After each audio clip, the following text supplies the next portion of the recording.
If the usual thing, oh babe, I'm talking to you and you're not even listening, you're just busy with your phone. That's how women go about on and on. And at times, social media, it seems as if it tends to like get in the way of your relationship. How about we say that this social media can actually be a blessing to your marriage?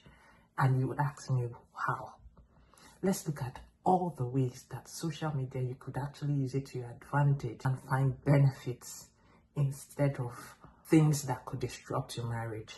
Yes, in this day and time, a lot of people actually see social media as being disruptive for their marriages because of the trends that we see. We see a lot of people watching their dirty linens on social media. It gets to take attention of couples that when they should rather spend time with the person they are with in a room, they are on social media. How can we actually harness these platforms to actually build our relationships, that it will be a blessing to our lives and not actually tear us apart? So in today's video, that is our main focus. How can it be a blessing to our marriages, not a killer? Hey everyone, welcome. If this is your first time, you're welcome. If you're just stopping by, feel free to go through it. And if you stick around to the end of the video, you would have extra bonuses. I'm going to list about 7 ways you can actually use social media to your advantage. Yes, in this day and time, it could actually cause divisions in home, cause conflicts, cause strifes. Why? Because we don't often tend to have the full attention of our spouses, and most people see it as an escape route. They tend to have conversations with people. They could start breeding secrets, having things that should not be.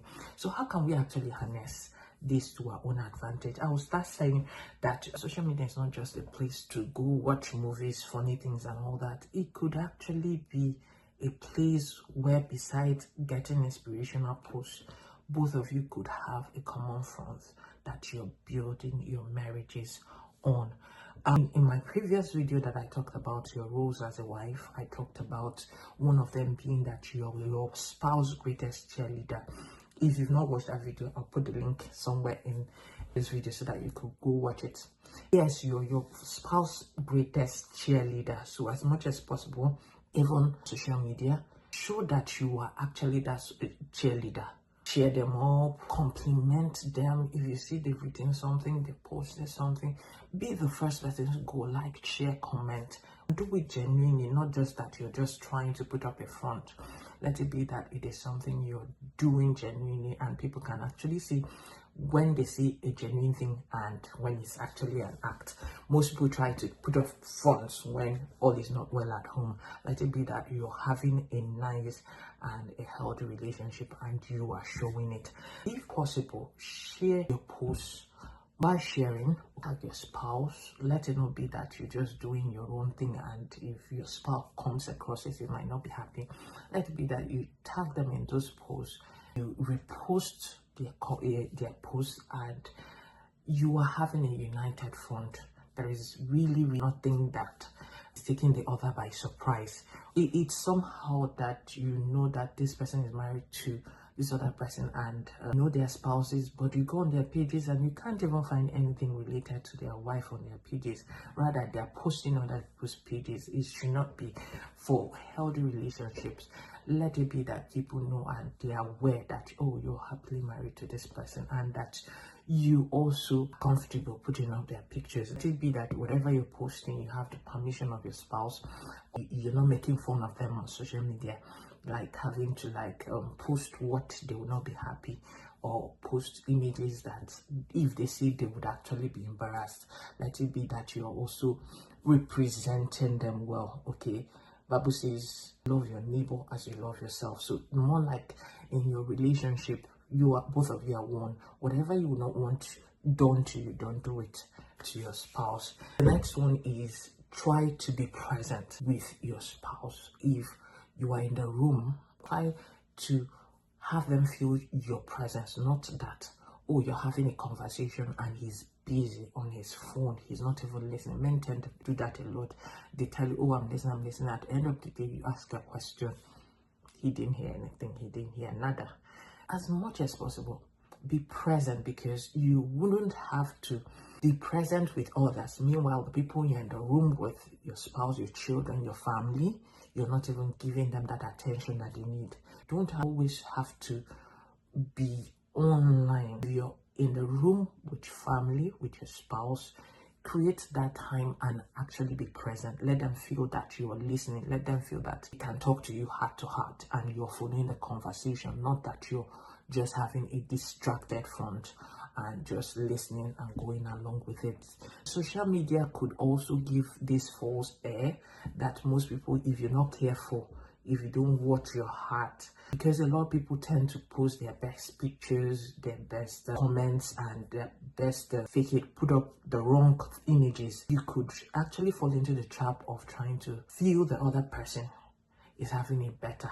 Oh, the grass is greener on that other side. Water your own ground, water your own garden, tend it, nurture it.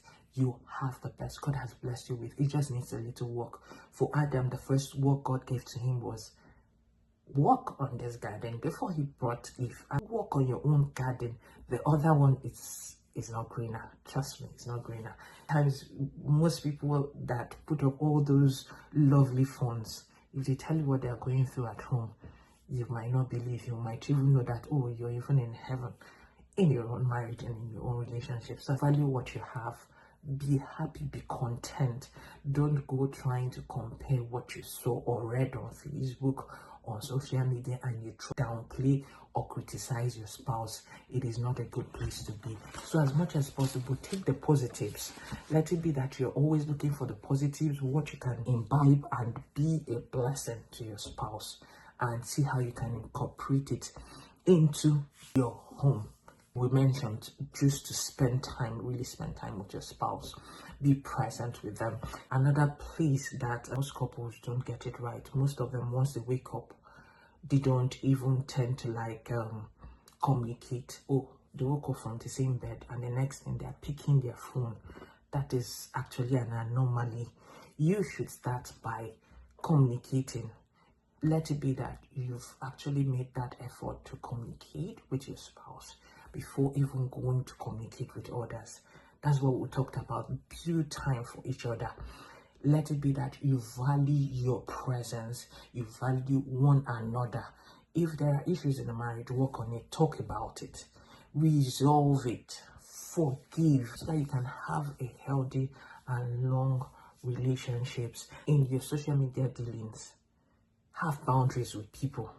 It could easily slip into having unnecessary relationships with a friend, a colleague, and all that. If you don't watch it, you could actually get into the place that you lose trust of your spouse, which is not a good place to be in. Be transparent. Most spouses go as much as having passwords to their spouse's accounts. They can see what is happening, they can see DMs. Be transparent, set boundaries. Let others know that, oh, you don't cross this boundary. As much as you feel, oh, you're familiar with my spouse, or you've been friends, these boundaries you don't cross. Another thing is that most people try to keep communications with their exes. That's a very wrong place to be. I once read a conversation, a thread someone wrote, and they were like, oh, does that mean that after you've broken up a relationship, you can't have anything to do with your ex? The thing is that we are all human. As much as you had a relationship and probably got intimate with that relationship, what are you still doing with that relationship?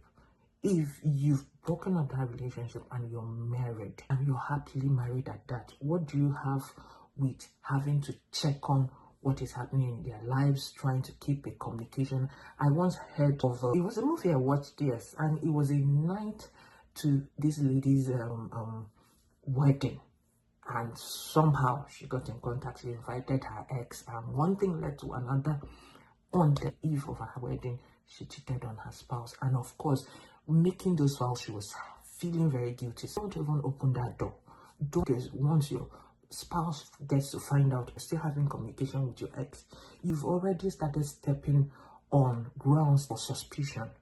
Of course, tomorrow, if you're even trying to come clean, you'll be like, oh, I don't know what you're still doing. So be transparent, set boundaries. Know that even the ex, let them remain in the past. That's why they're ex. Don't drag them into your present. Don't try to ruin what you have with what you tested in the past. Another very important thing is having to come on social media to rant.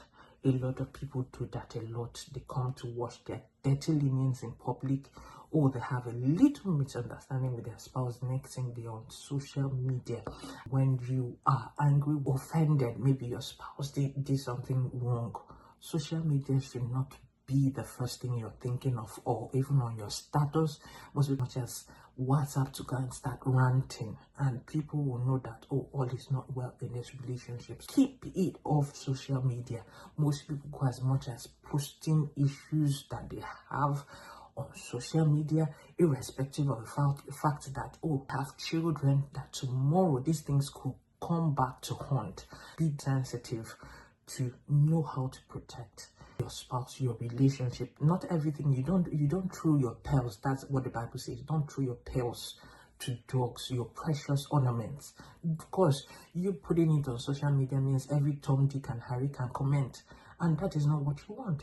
Know what is valuable to you. Know what you need to protect.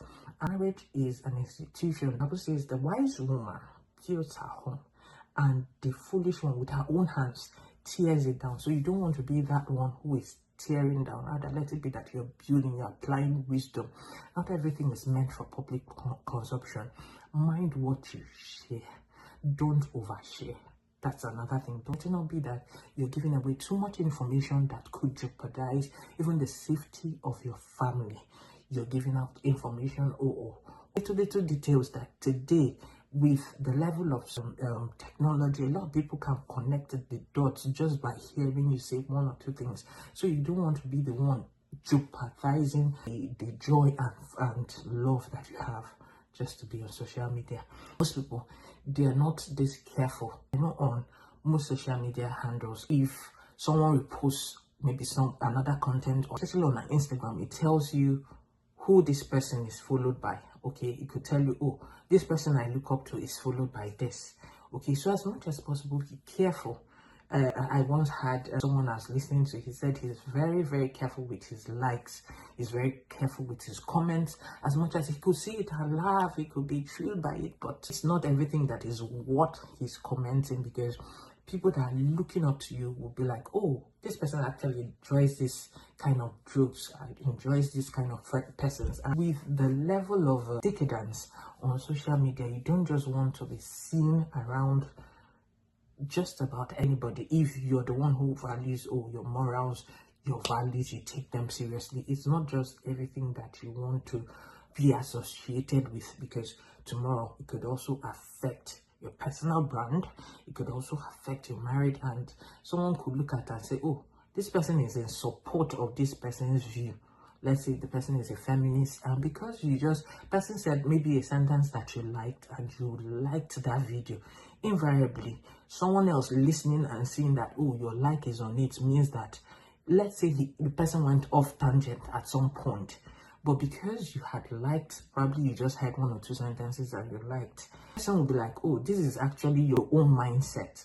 Meanwhile, you didn't totally agree with everything, or maybe you didn't even hear everything and you just put up your life. So be very careful who you follow, because others could also see. You don't know who is also looking up to you, probably as a protege or someone who takes you seriously, and someone saying, oh, you follow this kind of account. It could also come back to affect your personal brand, your business, your family. Someone could go to your spouse to say, oh, I didn't even know you follow or you have this school of thought. So as much as possible, be very careful with that. Don't overshare. Don't jeopardize your family securities. Be always glad and open to have a public display of affection where appropriate. If your spouse is celebrating, or you have joined your anniversaries, birthday, be the first, celebrate, have fun, and let it be that you have a joint front on what you're sharing on social media. I hope this video blessed you.